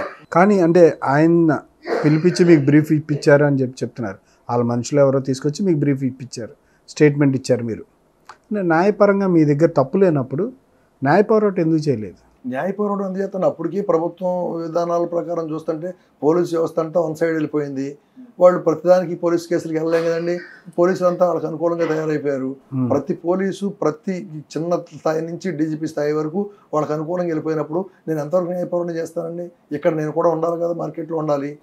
కొన్ని కేసులు అక్కడికే భరించాం. ఆ కేసులో తిరుగుతున్నాం ఇప్పుడు కూడా. అతను పెట్టిన కేసుల్లో ఏమన్నా ఆస్తి నష్టం ఏమైనా జరిగిందా? ఖచ్చితంగా అండి. అతను ఆర్థిక మూలాల మీద కూడా దెబ్బ కొట్టాడండి. మా విలేజ్ రేమల్లిలో అన్ని అనుమతులతో నేను ఒక ప్రాన్ ట్యాంక్ రైలు చెరువు దూకున్నానండి. నేను అన్ని అనుమతులతోనండి. చంద్రబాబు నాయుడు గారు ఏ ఒక్క అనుమతి లేకపోయినా సరే లాస్ట్గా మనకి ఇచ్చే అనుమతి కరెంట్ అండి. కరెంట్ అనేది మనకు సబ్సిడీ కరెంట్ 2 రూపాయలకి ఇచ్చాడు ఆయన ఆక్వాకల్చర్కి. ఆ సబ్సిడీ కరెంట్ రావాలంటే ప్రతి అనుమతిని మనం అప్లోడ్ చేయాలండి ఆన్లైన్లో. అవన్నీ చేసినాకే అన్ని వెరిఫికేషన్ అయినాకే వస్తాయి. ఆ అనుమతులు లేవని చెప్పి నాది ఏకపక్షంగా ఆ రోజుకి ఆ రోజు నోటీస్ ఇచ్చి పాత చేతులతో అంటించేసుకుని అక్కడ వాళ్ళు చేసేసి తిమ్మిన చేసేసి ఆ రోజుకి ఆ రోజు చేసేసి నా చెరువు కొట్టించాడు. దాంతో ఆర్థికంగా చాలా ఇబ్బంది పడ్డామండి మేము కూడా. అంతేనా ఇంకేమన్నా? అంటే ఇంకా ఉన్నాయండి, బోల్డ్ చేశాడు. ఇంకా అలా ప్రతిసారి ఫోన్ చేసి అది ఇది అంటాం, ఇంకా ఆ కేసు పెడతాను ఈ కేసు పెడతాను అన్ని చెరువులతో బెదిరించడం. తర్వాత ఆ చెరువును మళ్ళీ రీస్టోర్ చేస్తానికి ఎటువంటి ఏ ఒక్క అనుమతి మళ్ళీ అదనంగా అవసరం పడుకోకుండా మళ్ళీ రీస్టోర్ చేస్తానికి మాకు ఇప్పుడు 10 లక్షలు పంపించండి, తర్వాత సంవత్సరం 10 లక్షలు ఇవ్వండి అని చెప్పి డిమాండ్ చేశారు. అలాగే 20 లక్షలు తీసుకున్నారు మా దగ్గర నుంచి. ఎవరు తీసుకున్నారు? వాళ్ళ అనుచరులు అండి. ఆయన చెప్పాడని చెప్పి వాళ్ళ అనుచరులు ఫోన్ చేశారు. మరి మీరు ఇచ్చారా? ఇచ్చామండి. అది మరి మీకు ఎంతవరకు కరెక్ట్ మీరు అలా ఇవ్వడం? కరెక్ట్ అంటే ఆ రోజున మరి మేము ప్రయాణం చేయాలి కండి. మమ్మల్ని ఆధారపడి మా మీద ఆధారపడి వర్కర్స్ ఉంటారు, వాళ్ళకే ఉండాలి. మమ్మల్ని నమ్ముకుని వచ్చిన వాళ్ళు వాళ్ళకే ఒక లైఫ్ ఉండాలి. అలాగే మేము బతకాలి. మీరు ఆరోపణలు చేస్తున్నారు 10 లక్షలు. వీటికి ఆధారాలు ఉన్నాయి మీ దగ్గర? ఏం ఆధారాలు ఉంటాయండి? లంచం ఇచ్చినట్టుగా ఆధారాలు ఉంటాయా? ఎక్కడన్నా ప్రపంచంలో ఎక్కడన్నా లంచం ఇచ్చినట్టుగా ఆధారాలు ఉంటాయి చెప్పండి? అడ్డాంటిగా పట్టించాలనుకుంటే ఆధారాలు ఉంటాయి మనం ముందే అనుకుంటే. ఇదే కాకుండా ఒక ట్రాన్సాక్షన్లో నన్ను మధ్యలో పెట్టి 18 lakhs ట్రాన్సాక్షన్ చేశాడు. ఆ ట్రాన్సాక్షన్ వాళ్ళకి రేపు వెళ్తే నేను తర్వాత ఒక 1 రోజులు ఇస్తాను, కొంచెం అడ్జస్ట్మెంట్ చేయండి అన్నాడు. రేపు అయిపోయి ఇప్పుడు 5 ఏళ్ళు అయిపోయింది. ఇప్పుడు దానికి సంబంధించి కూడా నేనే కేసులు ఎదుర్కొన్నాను. అది అతను ఎగ్గొట్టేశాడు ఆ డబ్బులన్నీ. ఇలా ప్రజలకు ఇవ్వాల్సిన డబ్బులు కూడా చాలా మందికి ఎగ్గొట్టేశాడు అతను. ఇవాళ ఆయన 2 సార్లు ఎమ్మెల్యే అయ్యాడు. వాళ్ళ జనాల్లో బాగా ఆదరణ ఉంది. పేదల పాలిట పెన్నిది. ఎవరికి అవసరం వచ్చినా సరే ₹1,00,000 అయినా సరే 2 లక్షలైనా ముందు ఇచ్చేస్తారు అనే ఒక ఇమేజ్ కలిగిన వల్లభనేని వంశీ మోహన్ మీద మీరు ఈ రకమైనటువంటి ఆరోపణలు ఎంతవరకు కరెక్ట్? ఆయన పద్ధతి వేరండి, అక్కడ నడిచే విధానం వేరండి. అగ్రహారం ఒక ఉన్నప్పుడు అగ్రహారం ప్రకారం ఆయన నడవాల్సిన బాధ్యత ఉంటుంది. ఆయన కూడా అగ్రహారం మాటలు పైకి వెళ్ళినప్పుడు అగ్రహారం వాళ్ళే పెత్తనం చేస్తారండి, పెత్తనం చెలాయిస్తూ ఉంటారు. ఇచ్చి ఈ రకంగా అనుచరులతో దుర్మార్గాలు చేయించి ఇన్ని ఇబ్బందులు పెట్టి ఇవన్నీ జరిగినాయి. దాని తర్వాత అంటే తెలుగుదేశం పార్టీలో మళ్ళీ ఎప్పుడు యాక్టివ్ అయ్యారు? మేము 19 నుంచి కొంచెం ఇన్యాక్టివ్గా ఉన్నమాట వాస్తవం. ఆయన పార్టీ మారిపోయిన దగ్గర నుంచి హెరాస్మెంట్ చేస్తున్నాడు, కేసులు పెడుతున్నాడు, వేధిస్తున్నాడు. ఈ కేసులు మనం తిరగలేము చేయలేము అన్న ఉద్దేశంతో నాకు కొంచెం హైదరాబాద్లో బిజినెస్లు పూర్తిగా ఇంకా మళ్ళీ ఏదో చేసుకుందాము, మళ్ళీ అక్కడికి వెళ్ళాలంటే మనకి కేసులు అడ్డం పడతాయి కదా అన్న ఉద్దేశంతో ఉండి మేము తగ్గిన మాట వాస్తవం. వెనక్కి ఈ మధ్యన మరీ ప్రజాస్వామ్యంలో మనం ఇలా ఉండటం కూడా పద్ధతి కాదు. మనం కూడా కొంతకాలం పాటు పదవి చేస్తున్నాం. ఆ పదవి ఇప్పించిన కార్యకర్తల కోసం, ప్రజల కోసం మనం మళ్ళీ యాక్టివ్ పాలిటిక్స్లోకి వెళ్ళాలి, మళ్ళీ చంద్రబాబు గారిని గెలిపించుకోవాలి. ఈ రాష్ట్రం అధోగతి పాలైపోయింది అన్న ఉద్దేశంతో మళ్ళీ మేము యాక్టివ్గా అయ్యామండి. మేము ఇప్పుడు ఎలా ఉన్నామో ఇప్పుడు దానికి రెట్టింపు కష్టపడి మళ్ళీ మా పార్టీని అధికారంలో తెచ్చుకోవడానికి మేము శక్తివంచంగా కూడా కృషి చేస్తామండి. కానీ అంటే ఆయన పార్టీలోకి రమ్మని మీరు చెప్తున్నట్టుగా ఆయన అన్ని ఇబ్బందులు పెడితే మీరు పార్టీ ఎందుకు మారలా? మాకు ఫస్ట్ నుంచి మేము బేస్ తెలుగుదేశం ఫ్యామిలీ అండి మాది. ఫస్ట్ నుంచి కూడా మేము తెలుగుదేశంలో ఉండి మేము ఆయనతో మారాలంటే ఆయన వ్యక్తిగత స్వార్థం కోసం ఆయన మారితే ఆయనతో పాటుగా మేము మారాల్సిన అవసరం మాకేముందండి? ఆయన ఆస్తులు కాపాడుకోవడం కోసం పక్క రాష్ట్రంలో ఆస్తులు ఉన్నాయి, పక్క రాష్ట్రంలో మరి ముఖ్యమంత్రి మీకు ఆస్తులు కాపాడుకోవడం మీరు వెళ్ళాలనిపించింది? పోతే పోద్ది అనుకున్నామండి మేము. ఆస్తులు మాకు పార్టీ ముఖ్యం అనుకున్నాం, ఆస్తులు ముఖ్యం అనుకోదు. ఒక పార్టీ అనేది ఒక గుర్తింపు ఇచ్చిందండి మమ్మల్ని ఇక్కడ తీసుకొచ్చి. సైకిల్ గుర్తు మీద పోటీ చేస్తాను కానీ అర్హత ఎంతమందికి వస్తుందండి ఈ రాష్ట్రంలో? అటువంటి అర్హత ఆయనకి ఇచ్చింది. పార్లమెంట్ సభ్యుడిగా ఆయనకు ఒక సీట్ ఇచ్చి అతనికి ఒక గౌరవం ఇచ్చింది. అసలు అప్పుడు ఓడిపోవటం గెలవడం అనేది రాజకీయాల్లో సహజం అనుకోండి. తర్వాత 2 సార్లు అసెంబ్లీకి ఎలక్ట్ చేసాం అతన్ని మేము అంతా కలిసి. అతను గొప్ప, నేను ఇంద్రుడిని చంద్రుడిని నేను కాబట్టి గెలిచాను అనుకోవడం అది ఒకటి మాట అండి. అతను ఇంద్రుడు చంద్రుడు కాబట్టి గెలవాల, కార్యకర్తలు రెక్కల కష్టంతో వీళ్ళ చెమటను రక్తంగా మార్చి అలా చేసి అతను గెలిపించారండి అంతా కూడా. ఇప్పుడు అసలు గన్నవరంలో తెలుగుదేశం క్యాడర్ ఉందా? ఎందుకు లేదండి? ఇవాళ కూడా మేమే బలంగా ఉన్నాం. ఇవాళ మమ్మల్ని చూసుకుని మేమే గెలుస్తున్నాం రేపు పొద్దున. మీరేమో తెలుగుదేశం పార్టీ బలంగా ఉందని చెప్తున్నారు, కానీ మీ తెలుగుదేశానికి ఈ 4 సంవత్సరాల నుంచి సరైన క్యాండిడేట్ లేక ఇప్పుడు ఎన్నికల టైంలో ఎక్కడి నుంచో ఒక వ్యక్తిని మళ్ళీ గతంలో వేరే పార్టీ నుంచి పోటీ చేసే వ్యక్తిని తీసుకొచ్చి ఇక్కడ పోటీ చేయించారు. మీరు పార్టీ ఏమో బలంగా ఉందన్నారు, దీన్ని ఏమంటారు మరి? మా పార్టీ ఎప్పుడూ గన్నవరంలో బలంగా ఉందండి. మేము వెంటనే ఆయన పార్టీ మారిపోయిన వెంటనే మేము బొత్స అర్జున్ గారిని ఇన్ఛార్జిగా పెట్టుకున్నాం. దురదృష్టవశాత్తు ఆయన కాలం చేశారు. కాలం చేసిన తర్వాత మాకు కొన్ని రోజులు స్తబ్దుగా ఉన్నమాట వాస్తవం కాన్స్టిట్యున్సీ. తర్వాత యార్లగడ్డ వెంకటరావు గారు కేడర్తో మీటింగ్ పెట్టినాడు, ఆయన అభిమానులతో మీటింగ్ పెట్టుకుని సరే నాతో పాటు ప్రయాణం చేసే వాళ్ళందరూ ఎవరు ఉన్నారో నేను ఇలా నిర్ణయం తీసుకున్నానని, బాబు గారు నాకు ఒక అవకాశం ఇవ్వండి చెప్పి ఆయన బహిరంగానే అడిగారు చంద్రబాబు గారిని. ఆయన వెంటనే చూసుకుని ఆయన మా బాబు గారు అవకాశం ఇచ్చారు. ఆయన ఇన్ఛార్జ్గా మాకు రావడం జరిగింది. ఈయన ఇన్ఛార్జ్గా వచ్చిన తర్వాత వంశీమోహన్ గారు అసలు కాన్స్టిట్యున్సీలో కనపడకుండా అడ్రస్ లేకుండా వెళ్ళిపోయారు ఆయన హైదరాబాదు. తర్వాత నేను పోటీ కూడా చేయని చెప్పాడు మధ్యలో కొన్ని రోజులు. ఏదో ప్రెస్ మీట్లో కూడా నేను చూశాను ఒక చోట. మీరు చూసారా? నేను ఏదో విన్నానండి, నేను పోటీ చేయని చెప్పాను, వెళ్ళిపోతాను చెప్పాను జగన్మోహన్ రెడ్డి గారికి అని చెప్పాడు. అది ఒక సందర్భంలో నేను చూశాను. అది నేను అంటే అది ఈయన గురించి వెళ్ళిపోయాడని మీరు అనుకున్నారా? ఈయన గురించి వెళ్ళిపోయాడు ఆయన. ఇంకా వేరే నేను గెలవను, ఇంకా గన్నవరంలో నాకు తెలుగుదేశమే నాకు బలమని, గన్నవరంలో తెలుగుదేశం కార్యకర్త నమ్మకంతోనే ఆ మాట అనుకున్నాడో మాకైతే తెలియదండి. అదైతే వాస్తవం. గన్నవరంలో మేము ఇప్పటికీ బలంగా ఉన్నాం, ఎప్పటికీ బలంగా ఉంటాం. గన్నవరంలో గెలిచేది మేమే, గెలవబోయేది మేమే. గవర్నమెంట్ కూడా మేమే వస్తాం రేపొద్దున. కానీ గవర్నమెంట్ రావడానికి సంక్షేమ పథకాలు వాళ్ళు పెద్ద ఎత్తున అమలు చేసాం, వాళ్ళ మేనిఫెస్టో కూడా చాలా బాగా ప్రజల్లోకి వెళ్ళిపోయింది, చెప్పేదే చేస్తాం కాబట్టి మళ్ళీ మేము అధికారంలోకి వస్తామని వాళ్ళు చెప్తా ఉన్నారు. మరి దీనికి మీరే ఉంటారు? ఏం చెప్తారండి? మా మేనిఫెస్టో చూడండి, వాళ్ళ మేనిఫెస్టో చూడండి. 14 నుంచి వాళ్ళు మేము 19 వరకు అధికారం చేసినప్పుడు నిత్యావసర రేట్లు ఎలా ఉన్నాయి, సామాన్యుడు బతకగలిగే పరిస్థితి ఉందండి ఆ రోజున. ఈ రోజున 19 నుంచి 24 వరకు సామాన్యుడు ఎవరైనా బతకగలిగే పరిస్థితి ఉందండి? 14 నుంచి 19 వరకు డెవలప్మెంట్స్ ఏమైనా చేశారా మీ మండలంలో మీ ద్వారా? 14 నుంచి 19 వరకు తెలుగుదేశం ప్రభుత్వ హయాంలో జరిగిన అభివృద్ధి అంతా అప్పుడే జరిగిందండి. రోడ్లు, వీధి లైట్లు అన్నీ ఎల్ఈడీలుగా మార్చడం, డ్రైనేజీలు, అలాంటి అభివృద్ధి కార్యక్రమాలన్నీ కూడా. తర్వాత అంగన్వాడీస్కి డెవలప్మెంట్ యాక్టివిటీస్ కానీ అవన్నీ కూడా జరిగినాయి కూడా 14-19 జరిగినాయండి. 19 తర్వాత 5 పైసలు డెవలప్మెంట్ ఎక్కడ జరగలేండి అసలు. మీరు మరి విచిత్రంగా చెప్తున్నారు. 19 తర్వాత 24 5 సంవత్సరాలు, 5 సంవత్సరాలు అసలు స్థానిక సంస్థల అభివృద్ధి అనేది జరగలేదా? ఏముందండి, సర్పంచులకి వాళ్ళకున్న పవర్స్ అని తీసేసిన తర్వాత వాళ్ళు ఉత్సవ గ్రహాలు అయిపోయారు కానీ వాళ్ళకి ₹1 ఫండ్ ఇచ్చింది లేదు. వాళ్ళకి ఇచ్చిన ఫండ్ అంతా కూడా వెనక్కి లాగేసుకున్నాడు మళ్ళీ. కానీ గ్రామాల్లో గ్రామ సచివాలయాలు, ఫ్యామిలీ హెల్త్ కేర్ క్లినిక్లు, అట్లాగే సంబంధించి నాడు నేడు స్కూల్స్, ఈ 3 ద్వారా చాలా డెవలప్మెంట్ జరిగింది అంటున్నారు. మీరున్నప్పుడు ఏమన్నా నాడు నేడు స్కూల్స్లో అనేది ప్రాథమిక పాఠశాల అభివృద్ధి ఏమైనా జరిగింది? అప్పుడు నాడు నేడు అనే ప్రోగ్రాంలో రంగులు వేయటం తప్పించి వాళ్ళు చేసిన అభివృద్ధి ఏమీ లేదండి. మేము కట్టిన బిల్డింగ్స్కి వాళ్ళు రంగులు వేశారు అంతే. ఆ టైంలో వాళ్ళ రంగులు మార్చుకున్నారు. అలాగే చాలా కార్యక్రమాలకి వాళ్ళు రంగులు వేసుకున్నారు. అంటే గ్రామాల్లో వైద్య సేవలు అందట్లేదా? గతంలో వైద్య సేవలు ఎలా ఉన్నాయో ఇప్పుడు అలాగ ఉన్నాయండి. మెరుగుపడిన దాకా లేరు. అప్పుడు ఉన్నారు హెల్త్ అసిస్టెంట్లు, ఇప్పుడు హెల్త్ అసిస్టెంట్లు నడిపిస్తున్నారు. ఏదో ఒకళ్ళిద్దరు డాక్టర్లు పెట్టామని చూపించుకుంటున్నారు వాళ్ళు. అలాగే గ్రామాల్లో వైద్య సేవలు మీకు మెరుగైన ఉంటే కనుక మనకి నియోజకవర్గ స్థాయిలో కానీ మండల కేంద్రాల్లో కానీ హాస్పిటల్ మెరుగుపడాలి. అవి అలాగే ఉన్నాయి. తర్వాత వీళ్ళు ఆరోగ్యశ్రీలో కొన్ని యాడ్ చేసాము అని చెప్పుకుంటున్నారు. ఏనాడు ఆరోగ్యశ్రీ బిల్లు హాస్పిటల్కి పే చేసింది లేదు. వాళ్ళు ఇప్పటికీ ఇబ్బంది పడుతున్నారు. చాలా హాస్పిటల్లో ఆరోగ్యశ్రీ నెట్వర్క్ హాస్పిటల్లో కూడా ఆరోగ్యశ్రీ చేయమని చెదిరితేస్తున్నారు వాళ్ళు. ఏదో గవర్నమెంట్ బెదిరిస్తుంది, బెదిరించి 4 రోజులు చేస్తున్నారు, మళ్ళీ 4 రోజుల తర్వాత బిల్లులు రిలీజ్ చేయడం చెప్పి ఆపేస్తున్నారు.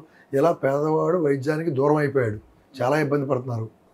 అంటే వాళ్ళు చెప్పేవన్నీ జరగట్లేదు, మేము చెప్పామంటే చేస్తామంటున్నారు కదా, మరి ఏం చేశారండి? 99.9% హామీలన్నీ సిపిఎస్ రద్దు చేశారా? అప్పుడు మేము పాయింట్లు అడగాలంటే బోల్డ్ ఉంటాయండి. ఈయన రేట్ అన్ని పెంచాడు. ఒకప్పుడు దేశంలోనే అత్యధికం పెట్రోల్ రేట్లు, డీజిల్ రేట్లు ఆంధ్రప్రదేశ్లో ఉన్నాయి అన్నాడు. ఇవాళ దేశంలో అత్యధికమైన రేట్లన్నీ ఈయన పెట్టాడు. ఆ రోజు దేశంలో అత్యధికమైన రేట్లు ఏమి లేవండి మన దగ్గర. చాలా రాష్ట్రాలతో పోల్చుకుంటే మనం చాలా తక్కువలో ఉన్నాం ఆ రోజున. ఇవాళ ఈయన వచ్చినాక ఎన్ని రేట్లు పెంచేశాడు. నిత్యావసర రేట్లు పెరిగినాయి, డీజిల్ పెట్రోల్ పెరిగినాయి, అన్ని రకాలుగా పెంచాడు. మద్య నిషేధం అన్నాడు. మద్య నిషేధం చేసినాకే నేను 24 ఎలక్షన్కి వెళ్ళి అడుగుతా అన్నాడు. అటువంటిది మద్య నిషేధం చేయకోకుండా వాళ్ళ ఎలక్షన్కి వెళ్ళాడు. మళ్ళీ సిపిఎస్ రద్దు అన్నాడు వారం రోజుల్లో. తర్వాత దాని మీద మాకు అవగాహన లేదన్నాడు. పరిపాలన రాని అతను సీట్లో కూర్చుని ఇంకా అతని నుంచి మనం ఎక్స్పెక్ట్ చేయడం కూడా అనవసరం అండి. అండ్ కానీ ఆయన వచ్చిన తర్వాత తలసరి ఆదాయం రాష్ట్రానికి సంబంధించి జీడిపి గ్రోత్ రేట్ పెరిగింది అంటున్నారు, తలసరి ఆదాయం పెరిగింది అన్నారు. అతని పేపరు, అతని టీవీ ఉన్నప్పుడు 100 చెప్పుకుంటాడండి. అతను చెప్పే వాస్తవాలు కాదని ప్రజలంతా గ్రహించారు. ఏం పెంచాయండి? బాబు గారు ఉన్నప్పుడు తలసరి ఆదాయం ఎంత ఉంది, ఇతని హయాంలో ఎంత ఉంది, వాళ్ళు మొత్తం కూడా క్యాల్కులేషన్స్ ఉన్నాయి కదండి. అతని పేపర్ టీవీలో చెప్పేసుకుంటే అయిపోతుంది. అది ప్రజలు అన్నీ గమనిస్తున్నారండి, అన్ని అబ్జర్వేషన్లో ఉంది, అన్ని సరైన సమయంలో సరైన తీర్పు ఇస్తారు ప్రజలు. కాసేపు గన్నవరం నియోజకవర్గానికి వద్దాం. నియోజకవర్గంలో తెలుగుదేశం ఈసారి గెలుస్తుందా? ఖచ్చితంగా గెలుస్తుంది. 100కి 100 పాళ్ళు గెలుస్తుంది. రాసి పెట్టుకోండి, ఫస్ట్ సీట్ గెలిచేది మాది. ఎట్లా చెప్తారు? మేము బలంగా ఉన్నాం ఇప్పటి నుంచి కూడా. ఈ కాన్స్టిట్యున్సీలో తెలుగుదేశం, గన్నవరం కాన్స్టిట్యున్సీ ఏంటంటే తెలుగుదేశం, ఇక్కడ మేము బలంగా ఉన్నాం. దానికి తోడుగా ఆయన తెలుగుదేశంలో నుంచి అవతల పక్క వెళ్ళిపోయినప్పుడు ఆయన ఎంతమంది వెళ్ళారు ఆయనతో పాటు, అలాగే యార్లగడ్డ వెంకటరావు గారు ఇటుపక్క రావడం వల్ల ఈయన కోసం ఎంతమంది వచ్చారు. ఆయనతో పాటు అందరూ వెళ్ళిపోయారంటారు కదా, తెలుగుదేశం కాదు మొత్తం అందరూ వెనక్కి వచ్చారు కాబట్టి ఎవరు వెళ్ళారండి ఆయనతో పాటు వెళ్ళిన వాళ్ళతో పోల్చుకుంటే? వైసీపీలో నుంచి యార్లగడ్డ వెంకటరావు గారి కోసం ఆయన వ్యక్తిగతంగా ఇమేజ్ ఉన్న ఆయన సాఫ్ట్ క్యారెక్టర్ చూసి చాలామంది వచ్చారు. నిన్న రంగగూడెంలో చూడండి, వాళ్ళు వైసీపీ మహిళా మండలు వంశీని ఓడించారని బహిరంగంగా పిలిపించారు నిన్న. అంటే ఎక్కడ దాకా వెళ్ళిపోయిందని పరిస్థితి. ఇతను అరాచకత్వం తట్టుకోలేని శ్రేణులన్నీ కూడా ఒక్కొక్కరుగా బయటకు వస్తున్నారు. ఇంకా 4-5 రోజుల్లో ఇంకా చాలా మార్పులు జరగబోతాయి కాన్స్టిట్యున్సీలో. ఎందుకు ఆయన గెలిపించకూడదు? ఊళ్ళు ఖాళీ వచ్చేస్తున్నాయి అంటే మీరు అర్థం చేసుకోవచ్చండి. ఆయన ఎందుకు గెలిపించాలండి? ఆయన చేశాడు 19 నుంచి 24 వరకు ఆయన చేసిన డెవలప్మెంట్ ఏముంది? కేసులు పెట్టడం, హెరాస్మెంట్ చేయడం, బిజినెస్లు కోల్చుకోవటం, అలా చేసి ఎంతమంది తల్లిదండ్రులకి, ఎంతమంది భార్య పిల్లలకి కడుపు కోత మిగిల్చాడండి ఆయన. అంటే ఆయన పేదలకి లక్షల రూపాయలు ఆదుకుంటాడు. ఏ అవసరం ఉండి వచ్చినా, చదువు అని వచ్చిన అమ్మాయిలకు కానీ పేదలకు కానీ ఎవరికి ఉన్నా సరే హెల్ప్ చేస్తారని బాగా టాక్ ఉంది కాన్స్టిట్యున్సీలో. మరి మీరేమో పక్క నుంచి తెలుగుదేశం పార్టీకి గెలుస్తుంది అంటున్నారు. రాష్ట్ర వ్యాప్తంగా కొడాలి నాని వల్లభనేని వంశీ అంటే ఒక ఇమేజ్ క్రియేట్ చేసుకున్నారు. ఆయన ఓడించడం తెలుగుదేశానికి ఇప్పుడున్న పరిస్థితుల్లో సాధ్యమా? ఆయన బూత్ మంత్రిగా క్రియేట్ చేసుకోవడం, ఈయన నోటితో ఎమ్మెల్యేగా క్రియేట్ అయ్యారు. అంతే తప్పించి వాళ్ళకి వ్యక్తిగతంగానో లేకపోతే ఇంకోటో వాళ్ళకి ఇమేజ్ ఏం పెరగలేదండి. వాళ్ళకి ఏ ఇమేజ్ పెరిగింది చెప్పండి? వాళ్ళకి ప్రజల్లో ఆయన ఒక బూతుల మంత్రిగా ఉంది. బయట కాన్స్టిట్యున్సీకి ఎవరన్నా మనం ఏదైనా హైదరాబాద్ నగరం, బెంగళూరు లేకపోతే చెన్నై వెళ్తున్నప్పుడు మీది ఎక్కడ అంటే చాలామంది చెప్పుకోలేకపోతున్నారండి. గన్నవరం వాళ్ళు, గుడివాడ వాళ్ళు కూడా చాలామంది నాకు తెలిసిన వాళ్ళు కూడా మాది పక్క కాన్స్టిట్యున్సీ, ఆ కాన్స్టిట్యున్సీ, ఇటు నూజివీడో లేకపోతే అటుపక్కన పామర్రో అలా చెప్పుకోవడానికి ఇష్టపడుతున్నారు. కానీ గుడివాడ, గన్నవరం ఉంటే చాలా సిగ్గుపడుతున్నారు. అదేవిధంగా చూస్తే మొన్న ఈ మధ్య నేను హైదరాబాద్ వెళ్ళినప్పుడు రీసెంట్గా 1 month బ్యాక్ హైదరాబాద్ మీది ఏ కాన్స్టిట్యున్సీ అని అంటే అతను వచ్చి గన్నవరం అన్నాడు. గన్నవరం అంటే అతను ఆ ఉద్యోగానికి వచ్చాడు. ఆ ఉద్యోగం చేసే ఆ ప్రొపరేటర్ నాకు కొద్దిగా పరిచయం ఉండడం వల్ల ఏదో కూర్చుని ప్రైవేట్ సంభాషణ మాట్లాడుకుంటున్నాం మేము. ఆ మాట్లాడుకున్న ప్రయత్నంలో ఇతను వచ్చి అడిగితే ఇలా అనగానే నేను పరిచయం చేసుకుంటే పలానా ఊరని చెప్పాడు అతన్ని. ఆ ఊరని చెప్పిన తర్వాత అతను మామూలుగానే మాట్లాడి అతను పంపించిన తర్వాత నేను ఫోన్ చేస్తాను చెప్పారు. తర్వాత అతను బయటికి వెళ్ళిపోయిన వెంటనే ఆ ఓనర్ ఏమంటున్నారంటే ఈ గన్నవరం గుడివాడ వాళ్ళని పెట్టుకోవాలంటే చాలా భయపడుతున్నాం మేము. అసలు వీళ్ళు అసలు ఆ నాయకుల్లాగానే వీళ్ళు కూడా తయారైపోయి ఉంటారేమో, రేపు పొద్దున వీళ్ళతో మాకు ఎంత ఇబ్బంది అవుద్దు మా కంపెనీలకి, మా వ్యవస్థలకి అని చెప్పి వాళ్ళు భయపడుతున్నారు అనే పరిస్థితిలోకి వచ్చేసింది అక్కడ. అది రేపు పొద్దున వీళ్ళు ఎలాగే మాట్లాడితే ఈ కాన్స్టిట్యున్సీలో ఉన్నవాళ్ళు, నార్మల్గా ఉన్నవాళ్ళు ఉద్యోగాలు చేయలేరండి. కానీ మీరు ఇన్ని చెప్తున్నారు కానీ వంశీమోహన్ అంటే పేదల పక్షపాతి అని అంటారు. మరి దీనికే ఉంటారు పేదల పక్షపాతి అనడానికి ఆయన దగ్గరే ఉందండి. ఇప్పుడు యార్లగడ్డ వెంకటరావు గారు వచ్చి 7 సంవత్సరాలు చిల్లరైంది ఆయన వచ్చి. ఆయన వచ్చిన దగ్గర నుంచి కూడా 90 నుంచి 100 కోట్ల రూపాయలు ఖర్చు పెట్టాడు. ఆయన కూడా ఆయన ఏం తక్కువ ఖర్చు పెట్టలేదండి. ఆయనకి వంశీమోహన్ కంటే ఆయన కూడా పేదల కోసం చేశాడా? ఖచ్చితంగా ఇవన్నీ పేదల కోసం డబ్బులు కదండి. ఈయన పెత్తందారులకు ఇవ్వలేదు కదా, ప్రతి రూపాయి పేదలకు వెళ్ళింది. ఇంకా ఆయన పెత్తందారులు కారులు, బంగ్లాలు కొనుక్కున్నారు, ఆ పెత్తందారులు బాగుపడుతున్నారు. అసలు పేదలు పెత్తందారులు ఎవరు? ప్రజలందరికీ ఒక రకమైనటువంటి ఐక్యూ క్వశ్చన్లో తయారైపోయింది. వాళ్ళేమో పేదలకి పెత్తందారులకి యుద్ధం అంటున్నారు, మీరేమో వాళ్ళని ఎవరు పెత్తందారులు ఎవరు పేదలు అందరూ ప్రజలంతా గ్రహించారండి. పెత్తందారుడికి 6 ప్యాలెస్లు 3 ఎస్టేట్లు. ఇవాళ ఎవరండి పెత్తందారుడు? అతనికి పేపర్ ఉంది, టీవీ ఉంది. నాకు పేపర్ లేదు, టీవీ లేదు అని ప్రతి మీటింగ్లో చెబుతూ ఉంటాడు. ఆ సాక్షి పేపర్ ఎవరిదని మరి మొన్న అందుకనే కదా నాకు పేపర్ లేదు అంటే షర్మిల ఆ పేపర్ నాదే అంటుంది ఆవిడ. పేపర్ లేదు టీవీ లేదు అంటాడు. షర్మిల గారి టాపిక్ వచ్చింది కాబట్టి ఆమె అంటే చేస్తున్నటువంటి విమర్శలకు కావచ్చు లేదా వివేక గారి కుమార్తె ఎపిసోడ్లో జరిగిన అంశాలని మీరు ఆరోపణలు అన్ని నిజాలేనా? మీ పార్టీ ఆరోపిస్తున్న అంశాలన్నీ నిజాలేనా? ఖచ్చితంగా నిజాలండి. సొంత చెల్లెళ్ళి రోడ్డెక్కి నాకు అన్యాయం జరిగింది, తనే నా తండ్రిని చంపాడని చెప్తున్నా సరే ఇతనికి చలనం లేదు కదండి. అవన్నీ కూడా వాస్తవాలు కాబట్టి ప్రజలకి అన్ని చూస్తున్నారు. ఆ రోజు నుంచి కూడా నారాసుర రక్త చరిత్ర అని పెద్ద పేజీలో ఫస్ట్ పేజీలో వార్త రాశాడు. ఆ వార్త నిజం అయిపోద్దా? అతను ప్రభుత్వం ఉన్నాడు, నిజంగా నారాసుర రక్త చరిత్ర అయితే ఈ 5 సంవత్సరాల్లో మరి తీసుకెళ్లి ఆ కేసులు పెట్టి లోపల పెట్టాలి కానీ అతను నేరస్తులకు కొమ్ము కాస్తుంది. అతను సొంత చెల్లెళ్ళు బయటకు వచ్చి చెప్తున్నారు కదా ఈ రోజున. జగన్మోహన్ రెడ్డి గారిని ఓడించడానికి 3 పార్టీలు ఏకమై అంత బలవంతుడైన ఒక రాక్షసుడు మీదకి వస్తున్నప్పుడు 100 మంది ఎదురెళ్ళి దానికి ఫైట్ చేస్తారు. ఖచ్చితంగా ఇది 3 పార్టీలు కలిసినాయా 30 పార్టీలు కలిసినాయా కాదండి. ఇక్కడ ఓడించాలంటే యువతలో అందరూ కలిసి కట్టుకుండాల్సిందేనండి. మీ మండలానికి సంబంధించి ఎంత మెజార్టీ ఎక్స్పెక్ట్ చేస్తున్నారు? మొత్తం కాన్స్టిట్యున్సీలో మాకు 30,000 పైన మెజార్టీ వస్తుంది మాకు. ఖచ్చితంగా మండలాల వారీగా కొంచెం అటు ఇటు ఉండొచ్చు ఫిగర్లన్నీ కూడా. ఓవరాల్ కాన్స్టిట్యున్సీలో 30,000 ప్లస్తో గెలుస్తున్నామండి మేము. మీరు మండలంలో ప్రచారంకి వెళ్తున్నారా? వెళ్తున్నామండి. మండలం కాన్స్టిట్యున్సీ మొత్తం తిరుగుతూ ఉన్నామండి. ఎక్కడ ప్రచారం జరుగుతుందో ఆ రోజున ఆ ప్రచారం ఊళ్ళ ప్రకారం వీళ్ళని బట్టి పొద్దున పబ్లిక్ ఏం చెప్తున్నారు? పబ్లిక్ ఈ ప్రభుత్వం మీద పూర్తి వ్యతిరేకత ఉన్నారండి. పెరిగిపోయిన రేట్లు ఏమనండి, ఉపాధి లేకపోవడం ఏమనండి, యువతకి ఉపాధి లేదు. వీళ్ళంతా కూడా చాలామంది చిన్న చిన్న స్థాయి నుంచి వచ్చి చిరిగిపోయిన బట్టలు వేసుకుని పాపం ఆ గడ్డి కోసుకుని ఒక గేదెను పెట్టుకుని అలా మెయింటైన్ చేసుకుని అలా ₹1 సంపాదించుకుని ఆ పాల కేంద్రాల్లో పాలు పోసుకుని తిన్నారో తినలేదో గంజి తాగారో ఎలాగోలా బతికి పిల్లలు ఒక స్థాయికి వస్తే చాలా బాగుంటుంది కదా మన పరిస్థితి. మన పిల్లలు మనకి రేపు పొద్దున మనకి ఆర్థికంగా మనకి ఎంతో అండదండ ఉంటుందిగా అనుకున్నారు. అటువంటి ఏ ఒక్క కుటుంబంలో కూడా ఇతని వల్ల ఉపయోగపడలేదు. ఆ పిల్లలు ఎందుకు కాకుండా గంజాయికి మత్తుకి బానిస అయిపోతున్నారు వాళ్ళు. అలా చేసేసి వీళ్ళందరినీ మబ్బులో ముంచేసి మత్తులో ముంచేసి అతన్ని ఉద్యోగాలు అడగకుండా చేసేసి అతని యువశక్తిని నిర్వీర్యం చేసేస్తున్నాడు అతను. కానీ గంజాయి మీ ప్రభుత్వ హయాంలో కూడా ఉంది అని అంటారు. మా ప్రభుత్వ హయాంలో ఎక్కడన్నా అసాంఘిక శక్తులు ఏమన్నా దొంగచాటు నుంచి చేసినప్పుడు చేసి ఉండొచ్చాం. ఈ ప్రభుత్వం లైసెన్స్ ఇచ్చి మరీ ఏం చేసే విధంగా వెచ్చలవిడితనం అయిపోయింది కండి. ఎక్కడ దేశంలో ఏ మూల గంజాయి దొరికినా అది ఆంధ్రప్రదేశ్లోనే కనపడుతున్నాయి ఆ మూలాలు. గతంలో ఆ పరిస్థితి ఎప్పుడన్నా చూసారా మీరు? కానీ తెలుగుదేశం పార్టీకి వెన్నుముక బీసీలు, కానీ ఆ బీసీల వల్ల పార్టీ మారుతున్నారు. మీ మండలంలో కూడా బీసీ నాయకుడు పార్టీ మారాడు. మరి మీరు దీనికే ఉంటారు? బీసీ నాయకుడు ఆ రోజున ఇతర వ్యక్తిగత అవసరాల కోసం ఏదో కొంత అమౌంట్ తెచ్చుకున్నాడని అంటున్నారు. అది వాస్తవంగా నాకైతే తెలియదండి. అతను మరి ఎమ్మెల్యే పుట్టించిన పుకారో లేదంటే అది వాస్తవంగా తెచ్చుకున్నాడో తెలియదు. దాని మీద ఒత్తిడి పెట్టాడు అని చెప్పి అన్నారు. అతను వెళ్ళిన మాట వాస్తవం ఎప్పటి నుంచో కూడా. సరే ఇవాళ అతనికి అవసరం, అతను డబ్బులు తెచ్చుకున్నాడు, మళ్ళీ కట్టమన్నాడంట, కడతావా లేకపోతే నాతో పాటు వస్తావా అన్నాడంట. అలా డబ్బులు తీసుకున్నాడు ఏమైనా బెదిరించి తీసుకెళ్తున్నాడేమో కానండి.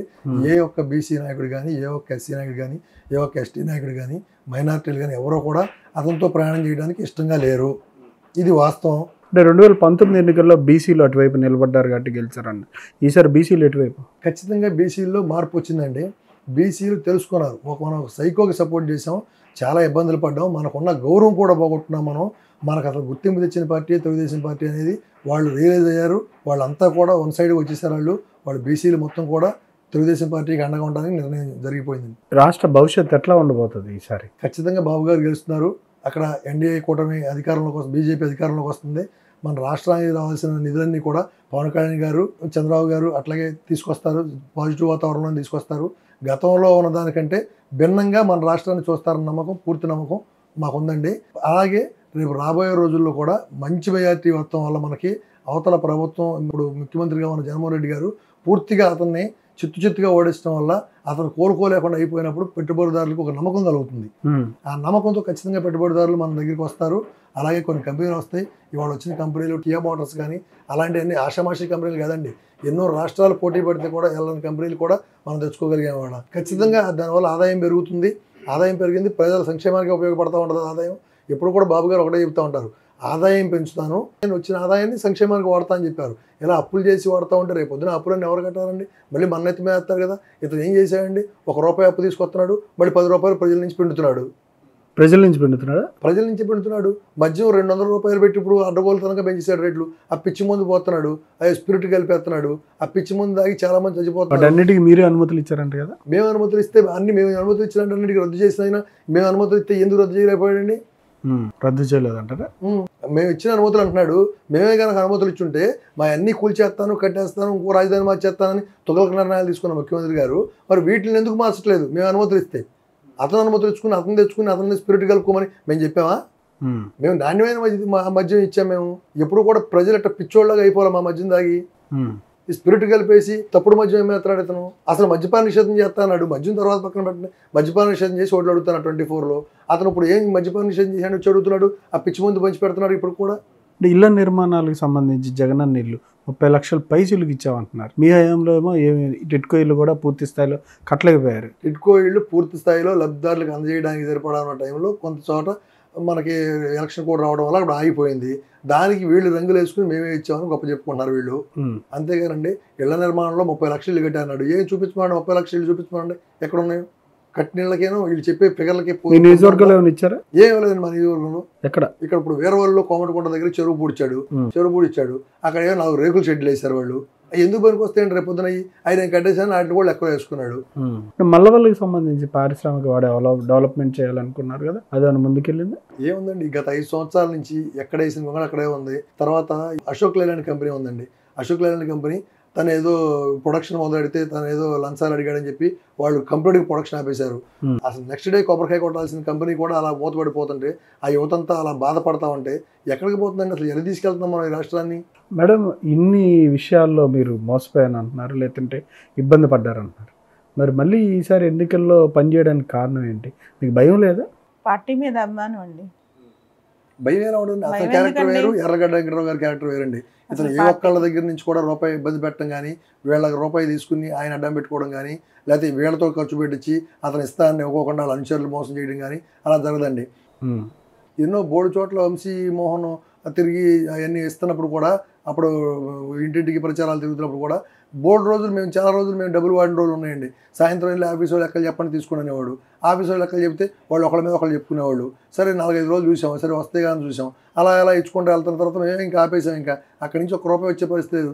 అలా నాకు 8 లక్షల రూపాయలు నష్టం అండి నాకు వీటితో పాటుగా అవన్నీ కూడా. తన వల్ల నష్టపోయింది ఎక్కువ కానీ నేను లాభ పొందిందే లేదండి. తన అంటే ఆయన ఎంత జరిగినా కూడా మళ్ళీ ఈ పార్టీలో అంటే టీడీపీలో పనిచేయడానికి అంటే ఏ రకమైనటువంటి మీకేం భయం కానీ అట్లాంటిది? ఏం భయం ఉంటుందండి? మాకు అభిమానం టీడీపీ అంటే. అలాగే ఎర్రగడ్డ వెంకటరావు గారు అంటే ఆయన ఒక సాఫ్ట్ క్యారెక్టరు. ఆయనలాగా ఇట్లా కుర్రోళ్ళని పాడు చేద్దాం, లేదా కేసులు పెడదాం, దౌర్జన్యాలు చేపిద్దాం అనేది వాతావరణం ఆయనకి ఎప్పటికీ లేదు.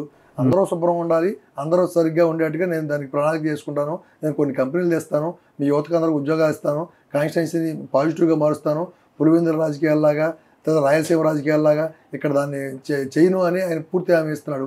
ఖచ్చితంగా ఆయన సాఫ్ట్ క్యారెక్టర్తో చేయగలుగుతాడండి. ఇతను నమ్మలేని వాడు మొత్తం కూడా తండోపతండాలుగా మా పార్టీలోకి వచ్చేస్తున్నారు. మళ్ళీ ఇక్కడ వైకాపా గెలిస్తే వచ్చే నష్టం ఏంటి గన్నవరానికి? అసలు రాష్ట్రం పూర్తిగా అడుగంటిపోయిందండి అభివృద్ధి లేక. ఇప్పుడు ఇంకా అతను ఏం చేయగలుగుతాడు?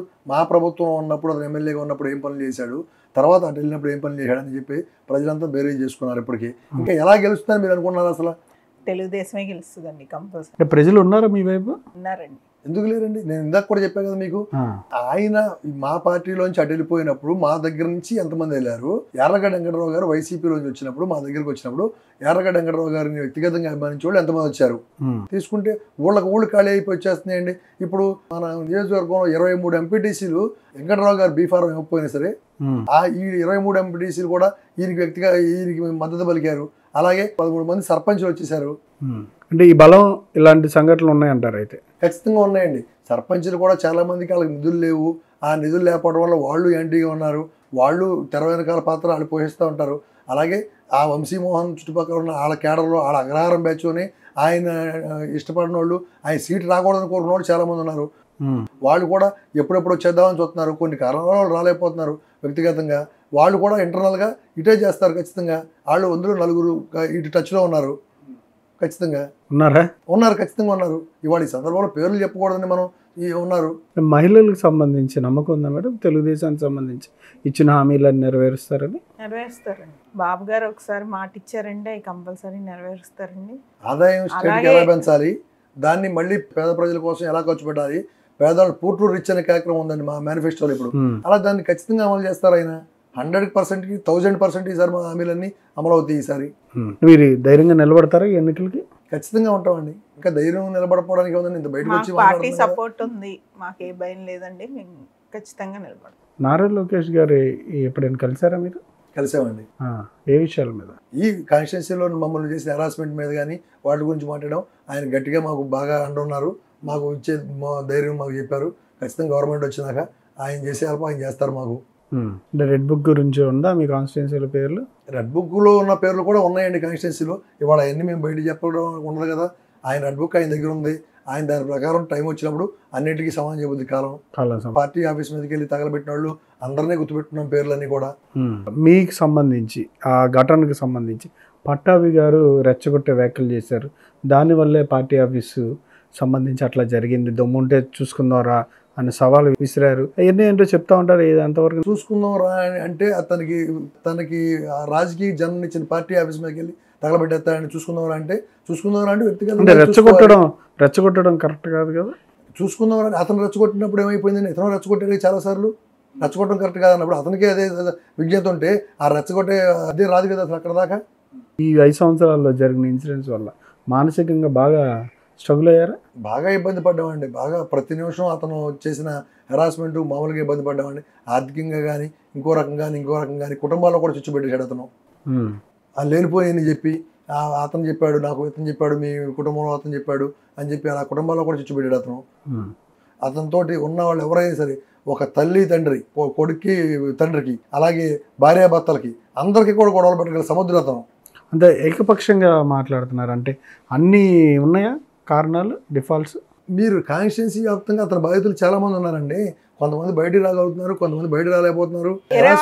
ఎందుకు సార్ మమ్మల్నే తీసుకోండి, ఫస్ట్ టార్గెట్ అయింది మేమే, అన్ని రకాలుగా ఇబ్బంది పడింది కూడా మేమే అండి. ఫ్యామిలీ పరంగా, రాజకీయ పరంగా, అలాగే ఫైనాన్షియల్ పరంగా అన్ని రకాలుగా ఇబ్బంది పడ్డామండి మేము. వేరే వాళ్ళని తీసుకోకర్లేదు, ఉదాహరణ మేమే ఉదాహరణ. మీరు నిలబడుతున్నారు అయితే? ఖచ్చితంగా ఉంటామండి. పార్టీ స్టాండ్లో ఉన్నప్పుడు పార్టీలో ఉంటాం మేమంతా. పార్టీ సపోర్ట్ ఉంది మాకు అని మేము అట్లానే పార్టీ సపోర్టు ప్రతిదానికి మేము వ్యక్తిగతంగా ఉన్నట్లకి ఏమంటలేదండి. పార్టీ అతని వల్ల నష్టపోయిన దానికి మేము పార్టీ ఖచ్చితంగా మాకు అండ ఉంది పార్టీలో. అంటే వెంకట్రావు గారికి సంబంధించి అసలు గన్నవరం నియోజకవర్గ సమస్యల మీద అసలు అవగాహన ఉందా ఆయనకి? ఆయన గత 7-8 సంవత్సరాల నుంచి పూర్తి స్థాయిగా ఇక్కడ ఆయన వర్క్ చేస్తున్నారు. ఆయనకి ప్రతి సమస్య మీద పూర్తి అవగాహన ఉందండి. ఇప్పుడు మాకు మేనిఫెస్టోలో మేము పెట్టిన సూపర్ 6 బాబు గారు పెట్టిన పథకాలతో పాటుగా ఎర్రగడ్డ వెంకటరావు గారు కూడా సూపర్ 6 పథకాలు చేశారు. మీకు కూడా పెట్టారా? మాకు కూడా పెట్టారండి. అవి పూర్తి స్థాయిలో అమలయ్యే విధంగా ఖచ్చితంగా ఆయన దాని మీద వర్క్ చేస్తారు. దానిలో భాగంగానే పోలవరం కాలువ రైట్ మెయిన్ కెనాల్ మీద ఏలూరు కాలువకు అనుసంధానం బండారగూడెం వద్ద నుంచి అది ఒకటి చెప్పారు. తర్వాత ఇక్కడ ఐటీ పార్కులు తీసుకొచ్చే విధంగా ఒకటి చెప్పారు. మలవాలి పారిశ్రామిక అభివృద్ధి చేస్తానికి అది ఒకటి చెప్పారు. ఇళ్ల స్థలాలు, ఇళ్ళు దానికోసం ఒకటి చెప్పారు. అలా బ్రహ్మరంగ చెరువు రిజర్వాయర్గా మార్చడం, అలా మొత్తం సూపర్ 6 పథకాలు ఆయన ఏమైనా చేశారు. ఆయనకి పూర్తి స్థాయిలో కాన్స్టిట్యున్సీ మీద, మారుమూల పల్లెటూరుల దగ్గర నుంచి అన్నిటి మీద పూర్తి స్థాయిలో ఆయన అవగాహన ఉందంటారా? పూర్తి అవగాహన ఉందండి. ఎన్ని గెలిస్తే సాధిస్తారా? ఖచ్చితంగా సాధిస్తామండి. సాధిస్తారు. Okay sir, thank you sir, thank you very much. Thank you madam. ఇదండి తుమ్మలి కోమలి ఉదయ్ గారి ఆలోచనలు, అభిప్రాయాలు 2019 నుంచి 2024 మధ్య ఇక్కడ కోల్డ్ వార్కి సంబంధించి ఎమ్మెల్యే గారికి, ఈ కుటుంబానికి సంబంధించి చాలా జరిగినాయి అనే విషయాలు వాళ్ళు ఆరోపణలు చేయడం జరిగింది. వీటికి సంబంధించి ఎన్నికల సందర్భంగా బయటకు వచ్చి తెలుగుదేశం పార్టీకి పూర్తి మద్దతు తెలుపుతా ప్రచారం కూడా నిర్వహిస్తూ తెలుగుదేశాన్ని గెలిపించుకోవాలనే ఆలోచనతో పార్టీ కోసం పనిచేయడం జరుగుతుందని, ఖచ్చితంగా చంద్రబాబు నాయుడు గారు అధికారంలోకి వచ్చి ఇచ్చిన హామీలన్నీ నెరవేరుస్తారు అని చెప్పి ఈ సందర్భంగా వాళ్ళు తెలియజేశారు. Thank you sir.